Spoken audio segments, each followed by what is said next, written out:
Chemistry সাবজেক্টটা খুবই গুরুত্বপূর্ণ একটা সাবজেক্ট। এই সাবজেক্টটা এত পরিমাণ গুরুত্বপূর্ণ, আপনাদের যেই সেমিস্টারে এটা থাকুক, মনে করেন আপনাদের এখন দ্বিতীয় সেমিস্টারে অনেকেরই আছে, অনেকের প্রথম সেমিস্টারেও আছে। আমি এখন যেই প্রশ্নগুলো বলবো দ্বিতীয় সেমিস্টারে যারা পর্ব পরীক্ষা দিচ্ছেন তাদের জন্য খুবই গুরুত্বপূর্ণ এবং তারা এখান থেকে খুবই উপকৃত হতে পারবেন। এই যে কেমিস্ট্রি সাবজেক্টে আপনাদের টোটাল 15টা অধ্যায় আছে। আপনাদের মিড টার্ম পরীক্ষা অথবা পর্বমধ্য পরীক্ষার জন্য এই সাবজেক্ট থেকে আপনার 7টা অধ্যায় বা 8টা অধ্যায় সিলেক্ট করবে। আমি সেই 7টা বা 8টা অধ্যায়েরই অতি সংক্ষিপ্ত এবং সংক্ষিপ্ত রচনামূলক দেখাই দিব। যেগুলো দেখাবো ইনশাল্লাহ এইগুলো থেকে আপনি কমন পাবেন।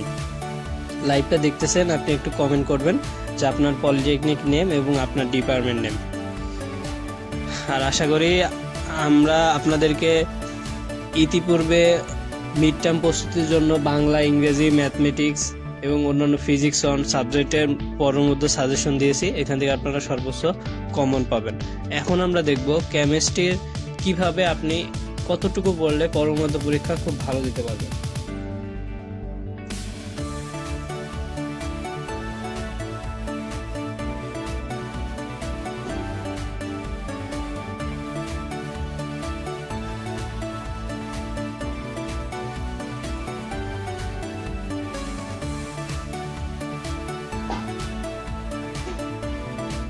যদি আমরা এখান থেকে একটু খেয়াল করি,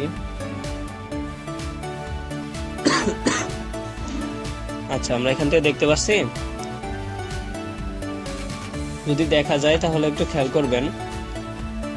প্রথম অধ্যায়ে যদি আমাদের দেওয়া আছে কি পারমাণবিক গঠন, এইখান থেকে আমরা শুরু করব।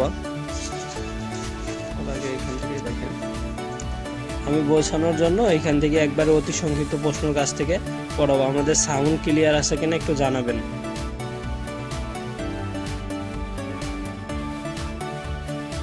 আচ্ছা তাহলে দেখেন, প্রথমে এইখান থেকে যেটা খুবই ইম্পর্টেন্ট সেইটা হলো আপনাদের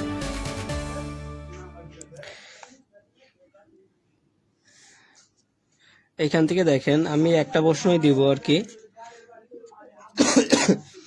এই প্রশ্নটা পড়বেন ইনশাল্লাহ, অ্যাভোগাড্রোর সংখ্যা কাকে বলে, ঠিক আছে? এইটা একটু পড়বেন। আর একটা হচ্ছে হাইড্রোজেনের আইসোটোপ কয়টি এবং কি কি। হাইড্রোজেনের আইসোটোপ হচ্ছে 3টা।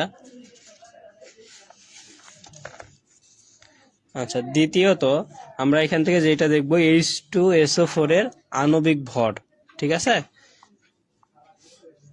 তারপরে আমরা দেখবো যেটা ইম্পর্টেন্ট খুবই ইনশাল্লাহ, পরমাণুর অস্থায়ী কণিকা কি কি অথবা কয়টি, ঠিক আছে? 3টি, প্রোটন, মেসন, নিউট্রন, ঠিক আছে? এখান থেকে আপনাকে পড়তে হবে। আর যেটা দেখে নিব হচ্ছে আইসোটোপ কাকে বলে।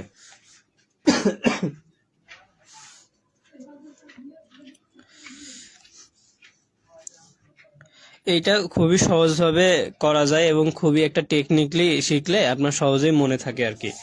তারপরে এখান থেকে আপনারা যেটা দেখবেন ইলেকট্রন বিন্যাস, আমি এখানে 100% দিলাম ইনশাল্লাহ। কপারের ইলেকট্রন বিন্যাস, আর একটা আছে কি ক্রোমিয়াম, আর একটা আছে অ্যালুমিনিয়াম। 3টার মধ্যে যে কোনো একটা থাকবে, ঠিক আছে?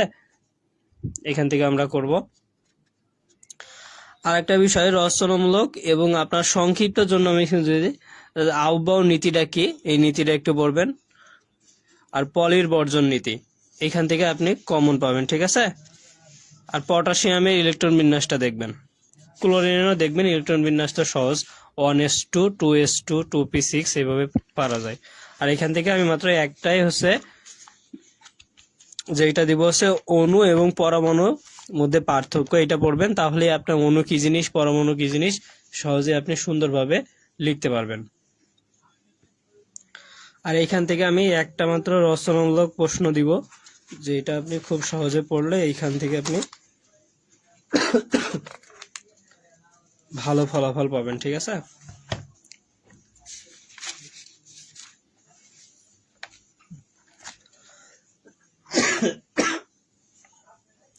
সেটা হলো দেখেন আমাদের কোয়ান্টাম সংখ্যা কি এবং বিভিন্ন প্রকার কোয়ান্টাম সংখ্যার বর্ণনা, একটা মাত্র রচনামূলক, এইটাই খুব ভালো করে পড়বেন। মিড টার্ম এবং ফাইনালের জন্য খুবই গুরুত্বপূর্ণ।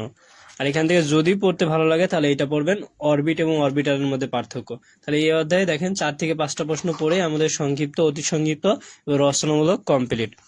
পরবর্তী অধ্যায়ে আমাদের দ্বিতীয় অধ্যায় যদি যাই, আমরা এখান থেকে যদি বেসিক সহকারে দেখি, এখানে কিছু নাম আছে, এই নামগুলো আমি অধ্যায়ের শুরুতে না দেখিয়ে প্রশ্ন এখানে যাই দেখাবো, ঠিক আছে? তাহলে আপনি সহজেই বুঝতে পারবেন।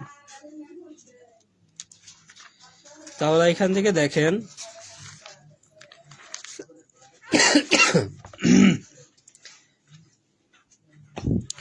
দ্বিতীয় অধ্যায়ে আমাদের যেটা আছে ইম্পর্টেন্ট, সেটা হচ্ছে প্রতীক কাকে বলে, ঠিক আছে? এই জিনিসটা পড়বেন। আর এই যে এটা হচ্ছে 2 নম্বরটা ইম্পর্টেন্ট, সোনা এবং পারদের ল্যাটিন নাম সহ প্রতীক লেখো, ঠিক আছে? আবার কপার টিনের এগুলো আপনারা পারেন, এইটা দেখবো। আর আরেকটা দেখবো হচ্ছে আমরা সোডিয়াম এবং পটাশিয়াম, এই দুইটার হচ্ছে ল্যাটের নাম এবং প্রতীক। আর এটা তো আমরা জানি গোল্ডের প্রতীক, এবং লেড মানে পিবি, এই দুইটা এখান থেকে দেখব, তাহলে আমাদের জন্য যথেষ্ট হবে। আর একটা হচ্ছে ইম্পর্টেন্ট, সেটা হচ্ছে সোডিয়াম বাইকার্বনেটের গাঠনিক সংকেত, মানে কয়টা হাত, যেটা বাংলায় বলে আর কি, ঠিক আছে? বাংলায় বুঝলে বুঝেন আর কি।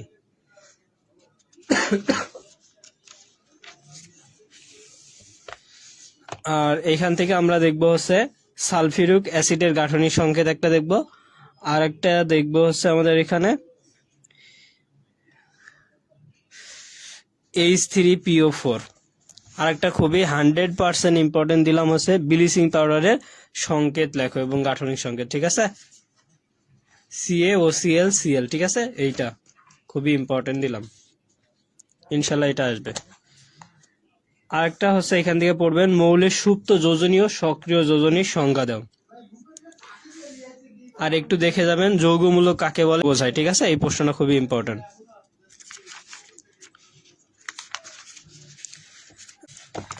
এইখান থেকে আপনারা এতটুকুই পড়েন।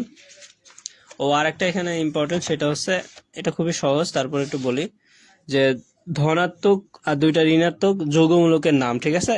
ঋণাত্মক হচ্ছে দুইটাই, কার্বনেট আছে আর সালফেট আছে, ঠিক আছে? আর আমাদের ধনাত্মক অ্যামোনিয়াম, ফসফোনিয়াম আরো আছে যেগুলো, এটা একটু পড়বেন, তাহলে আমার যথেষ্ট।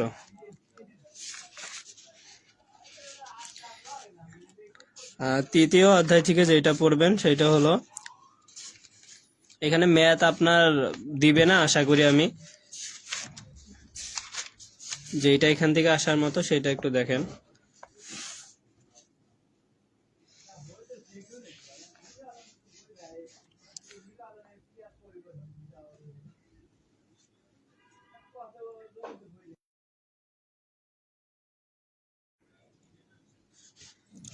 দেখেন এই জায়গায় হচ্ছে আমাদের প্রথমে যেটা ইম্পর্টেন্ট সেটা পড়বো হচ্ছে এসটিপি কাকে বলে, ঠিক আছে? এটা হচ্ছে কি 0 ডিগ্রি কেলভিন বা 273 ডিগ্রি 0 ডিগ্রি সেলসিয়াস বা 273 ডিগ্রি কেলভিন তাপমাত্রায় এক অ্যাটম বা 76 সেন্টিমিটার পারদ চাপে অথবা 760 মিলিমিটার পারদ চাপকে যথাক্রমে প্রমাণ তাপমাত্রা বা এসটিপি বলে, এটা পড়বো আমরা, তাহলেই হবে। আর এখান থেকে আপনার যেটা 100% ইম্পর্টেন্ট সেটা হচ্ছে বয়েলের সূত্র বিবৃতি করো বা ব্যাখ্যা করো, অথবা আপনাকে চার্লসের সূত্র, ঠিক আছে? এইটা পড়বেন। আর একটা হচ্ছে 100% ইনশাল্লাহ পরীক্ষা আছে আদর্শ গ্যাসের সমীকরণ প্রতিবেদন করো, ঠিক আছে? এটা আমি 100% দিলাম, ঠিক আছে? দেখেন আমি খুবই অল্প সংখ্যক দিয়েছি, আপনারা জাস্ট এইগুলা পড়েন, আপনাদের কোনো ভয় নাই। আর আপনারা আমাদের যে চলমান কোর্স সমূহ আছে এডুকেশন ফর ডিপ্লোমা কেয়ারে, প্রথম সেমিস্টারের সকল টেকনোলজির এবং দ্বিতীয় সেমিস্টার সকল টেকনোলজি এবং চতুর্থ সেমিস্টার সিভিল ডিপার্টমেন্ট, আর আপনার সবগুলো বিষয়ে সুপার শর্ট সাজেশন নিতে আমাদের পেজে নক করবেন, আশা করি সবাই সুপার শর্ট সাজেশনগুলো পেয়ে যাবেন, এখান থেকে আপনারা সর্বোচ্চ কমন পাবেন।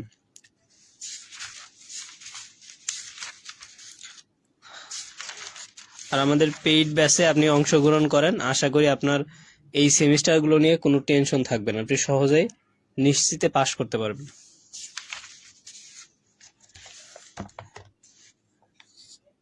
4 নম্বর অধ্যায় থেকে আমি যেটা বলবো সেটা হচ্ছে রাসায়নিক বন্ধন কাকে বলে, এইটা পড়বেন। আর একটা হচ্ছে সিগমা বন্ধন কাকে বলে, এই দুইটাই পড়বেন, ঠিক আছে? তাহলে আমাদের জন্য হবে। আর একটা যদি পড়তে চান তাহলে খুবই ইম্পর্টেন্ট, যদি মনে করেন যে সন্নিবেশ সমযোজী বন্ধনটা কি, এটা বোঝার বিষয়, এজন্য বললাম যদি পড়তে পারেন তাহলে ভালো। আর একটা 100% দিলাম যে আয়নিক বন্ধন কাকে বলে উদাহরণ সহ লেখো, ঠিক আছে। আয়নিক বন্ধন কি, মানে দুটো পরমাণুর রাসায়নিক সংযোগের সময় একটা পরমাণুর মূলক হতে আর একটা ইলেকট্রন অপর একটা পরমাণুতে কি স্থানান্তরিত হবে, ঠিক আছে। যেমন আপনারা তো লবণ দেখছেন না, লবণটা কি হয়, সোডিয়াম ক্লোরাইড, ঠিক আছে।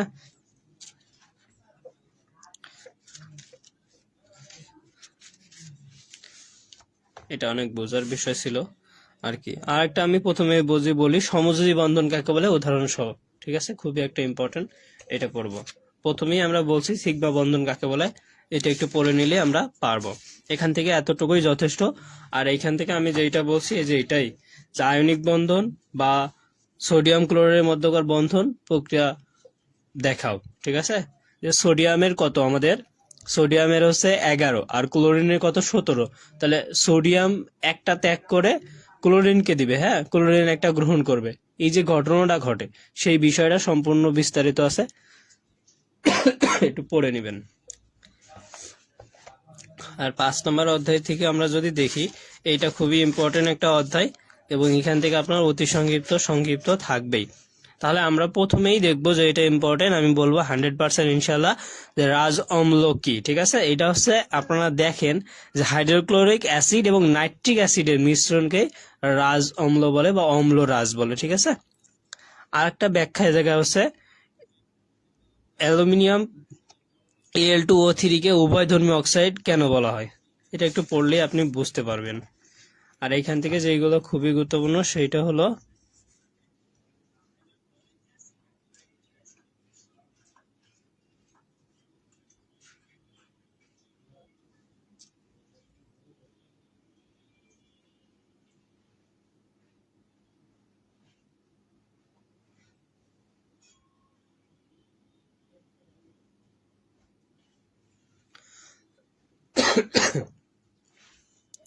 দেখেন, তুষার খান বলছেন 11 থেকে 15 চ্যাপ্টার সাজেশন দিয়েন ভালোভাবে, ঠিক আছে।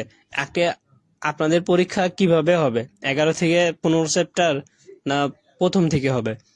পলিটেকনিক ভেদে ভিন্ন হয়, তবে প্রত্যেকটা পলিটেকনিকেই ম্যাক্সিমামে প্রথম থেকে 6টা কি 7টা অধ্যায় পরীক্ষা হয়ে থাকে। তাহলে এখান থেকে দেখেন আমি যেটা বলবো যে ব্লিচিং পাউডারের রাসায়নিক নাম এবং সংকেত এবং 2টা জটিল লবণের নাম লেখো, এটা খুবই ইম্পর্টেন্ট, ঠিক আছে। আর একটা পড়বেন হচ্ছে জিঙ্ক অক্সাইড অম্লত্ব 2 কেন, ঠিক আছে, এইটা। আর একটা খুবই ইম্পর্টেন্ট 100% ইনশাল্লাহ, যে অ্যাসিডের ধর্ম এবং বৈশিষ্ট্য লেখো, ঠিক আছে। অ্যাসিডের ধর্ম কি একটু বলেন, আমরা কোন অ্যাসিড খাইতে পারি, একটু কমেন্ট করেন। তেঁতুলে কোন অ্যাসিড থাকে, লেবুতে কোন অ্যাসিড থাকে, আশা করি সবাই পারবেন। তারপরে দেখেন 6 নম্বর অধ্যায় থেকে আমরা যদি দেখি যে আয়নিক ভারসাম্য, এইখানে আছে পিএইচ এর যে বিষয়টা, পিএইচ সমান কি লগ 10 এইচ পজিটিভ, ঠিক আছে।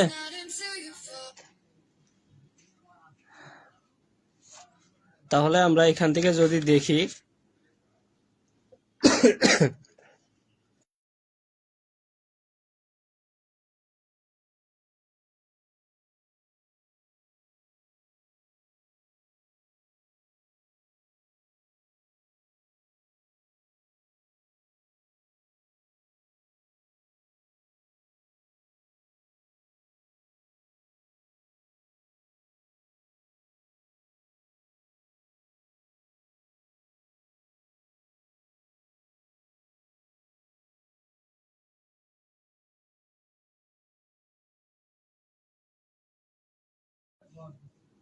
তাহলে আমরা এখান থেকে দেখতে পাচ্ছি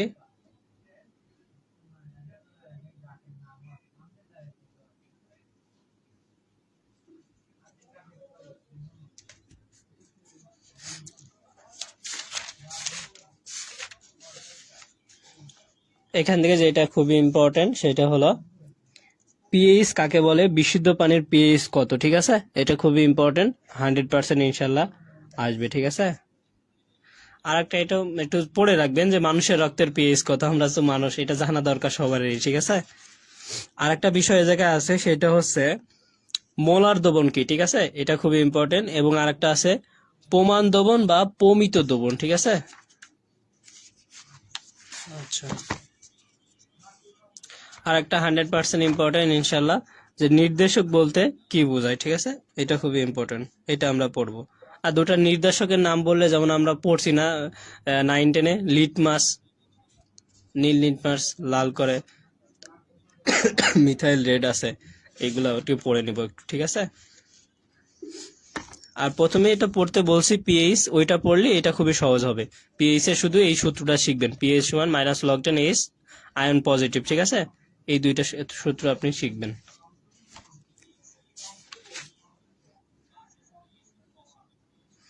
এইখান থেকে আপনার এতটুকু পড়লেই যথেষ্ট হবে। আর রচনামূলকের জন্য আমি যেটা দিব ইম্পর্টেন্ট 100% ইনশাল্লাহ, যে বাফার দ্রবণ কাকে বলে, বাফার দ্রবণের ক্রিয়া কৌশল বর্ণনা করো, ইনশাল্লাহ আপনারা এখান থেকেই কমন পাবেন, ঠিক আছে।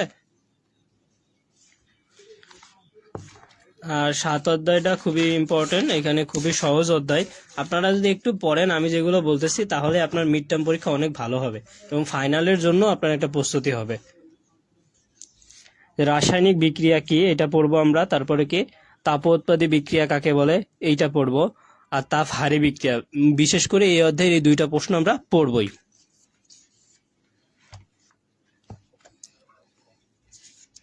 আর একটা বিষয় হচ্ছে প্রভাবক কি, ঠিক আছে, এইটা আমরা পড়বো।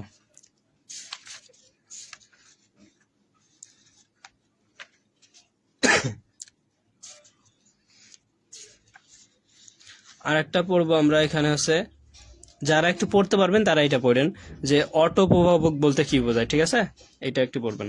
আর একটা হচ্ছে শিল্পক্ষেত্রে প্রভাবকের ব্যবহার লিখো, এটা একটু জাস্ট দেখবেন, ঠিক আছে, ইনশাল্লাহ। আর একটা হচ্ছে একটু ইম্পর্টেন্ট দিলাম ইনশাল্লাহ পরীক্ষায় আসার মতো, প্রভাবক বিষ কি, এটা বুঝিয়ে লেখো। প্রভাবক বিষ বিষয়টা কি জানেন, মানে যে সকল পদার্থ আছে না, যে কোনো রাসায়নিক বিক্রিয়ার প্রভাবের ক্ষমতা ধীরে ধীরে হ্রাস করবে এবং শেষে যায় সম্পূর্ণ নষ্ট করে দিবে, সেটা হচ্ছে আমাদের প্রভাবক বিষ, ঠিক আছে। তাহলে আমরা 7 অধ্যায় পর্যন্ত দেখলাম। এখন আপনারা একটু বলতে পারেন যারা আছেন,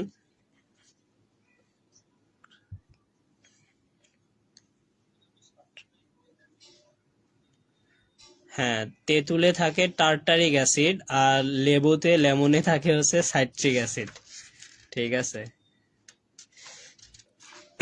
তাহলে এখন বলেন সরিষার তেলে কি অ্যাসিড থাকে,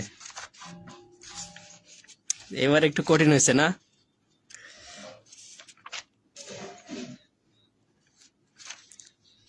আমি যখন অ্যাডমিশনে ছিলাম, ডুয়েট অ্যাডমিশন বিশেষ করে, তখন এই সব মৌলের নাম কত কিছু, মানে এখন এই জন্যই আরো সহজ মনে হয় আর কি, আর আপনাদের কাছে ওই জন্যই কঠিন মনে হয়। আসলে যে জিনিসের প্রতি মানুষ যত চর্চা করবে, সেই জিনিস মানুষ তত ভালো পারবে।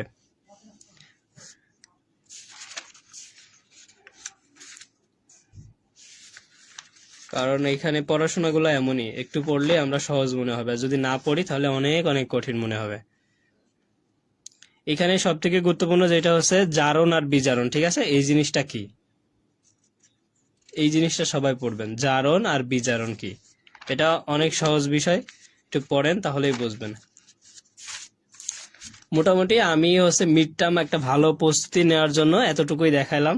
এখন যদি কারো যদি পার্সোনালি মনে হয় যে ভাই আমার হচ্ছে 11 থেকে 15 চ্যাপ্টার সাজেশন দিয়ে অথবা অন্য কিছু, তাহলে ইনশাল্লাহ আমাকে নক করবেন, আশা করি পেয়ে যাবেন। আর যারা আমাদের পেইড সাজেশন গুলো নিতে চাচ্ছেন সেমিস্টার ফাইনাল প্রস্তুতির জন্য, প্রত্যেকটা সাবজেক্টেরই খুবই অল্প প্রশ্ন দিয়ে আমরা সাজেশন গুলো তৈরি করছি, যেখান থেকে আপনি ফাইনালে সর্বোচ্চ কমন পাবেন।